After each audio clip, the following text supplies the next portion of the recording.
देवेंद्र जी, चूंकि ये कहा जा रहा है कि जेल कैंप पार्टी हो चाहे कोई भी पार्टी हो, उसका इस आंदोलन से कोई लेना देना नहीं। एक मिनट मेरी बात कंप्लीट। लेकिन आपका नाता छात्रों से रहा है, आप छात्र आंदोलन की ही उपज है।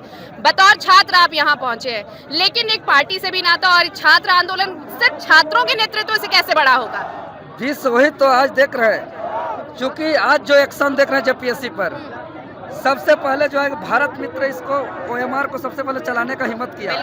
दूसरा नंबर पर देवेंद्र नाथ महतो आगे आकर के उसको पब्लिक के बीच में लाया प्रेस कॉन्फ्रेंस के माध्यम से। और हम उसी दिन कहे थे, पहला लाइन मेरा यही था कि हम जो कर रहे हैं ये छात्र हित के लिए कर रहे हैं, ये हमारा राजनीतिक लाभ को लेकर के नहीं कर रहे हैं। और उसी दिन हमने इस आवाज़ को करते हुए हम फिजिकली आंदोलन भी किए। हमने सड़क पर उतर के पहला पुतला दहन किया, सत्याग्रह का शुरू किया। 5वां दिन है और इसको बहुत मुश्किल से 5 दिन बिताए, पानी में भीगते हुए बिताए। मच्छर रात भर काटता रहा, दरी भी प्रशासन बिछाने नहीं दे रहा था, पोस्टर टांगने नहीं दे रहा था। और सब चीज़ को करते हुए हम लोग ने आज इस प्रोटेस्ट को, हमने उस समय ही कहा था कि आगे जाके बहुत बड़ा रूप लेगा। और ये पूरी तरीके से छात्र का अगुवाई कर दिए हैं और पूरा समर्थन देंगे, निगरानी में रखेंगे।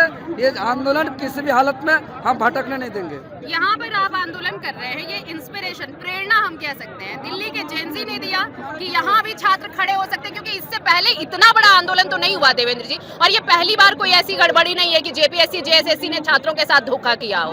पहले भी आज 26 साल हो गए, 26 साल में कईयों बार गड़बड़ी हुई है, लेकिन पहली बार इतने बड़े आंदोलन के लिए कुछ तो प्रेरणा से, और जेनजी प्रेरणा सोच रहे हैं। जी बिल्कुल, इस पर हम एकदम हम और शुरू दिन से कह रहे हैं कि झारखंड के युवाओं को, झारखंड के जेएनजी को हम आह्वान भी कर रहे हैं कि ये प्रोटेस्ट आइए, घर के अंदर मत रहिए, आप बाहर निकलिए।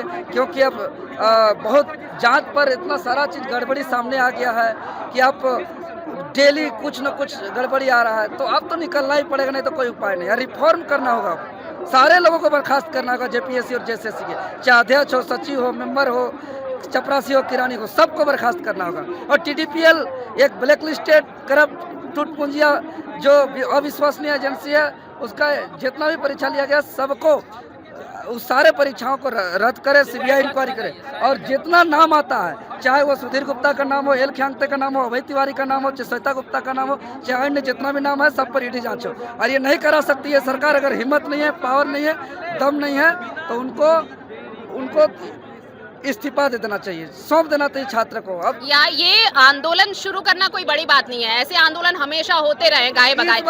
ये आंदोलन सफल होगा। आरती दीदी, यही कैमरा में हम बोल रहे हैं, हौसों आवासों में बोल रहे हैं, इतना शरीर मेरा सूख गया है, पानी में भी भींगा हुआ है।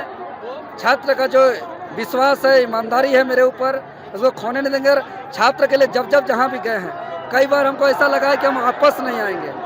कितना बार हमको ऐसा लगा है कि लाठी डंडा एफआईआर जेल, पीछे नहीं हटे, तो देवेंद्र महतो पीछे नहीं हटेगा। मतलब चलिए, बहुत आपको इस बार बहुत उम्मीदें आपसे भी जुड़ी हुई हैं देवेंद्र जी। बहुत शुक्रिया हमारे साथ बातचीत के लिए आपका। जी बहुत शुक्रिया, जी, और उम्मीद करते हैं कि आंदोलन सफल हो छात्रों का। तो देखिए, इस बार उम्मीद है कि छात्रों का आंदोलन जब एक साथ इतने बड़े मंच पर इकट्ठा हुए हैं, तो इस बार छात्रों को उनका हक, वाजिब हक मिलेगा। लेकिन बस जरूरत इसी बात की होगी कि बिखराव ना हो, नेतृत्व की जिम्मेदारी किसी एक पर नहीं, पूरे छात्रों पर है, पूरे झारखंड के छात्रों पर है। तो देखना होगा आज से ये शुरुआत कहाँ तक जाती है, कहाँ तक ये सफर पहुंच पाता है, और क्या मंजिल पर ये आंदोलन पहुंचता है, या फिर ऐसे ही हर बार की तरह बीच में ही खत्म हो जाता है। कैमरा पर्सन सादाब के साथ मैं आरती सिंह, द भारत मित्र न्यूज, रांची।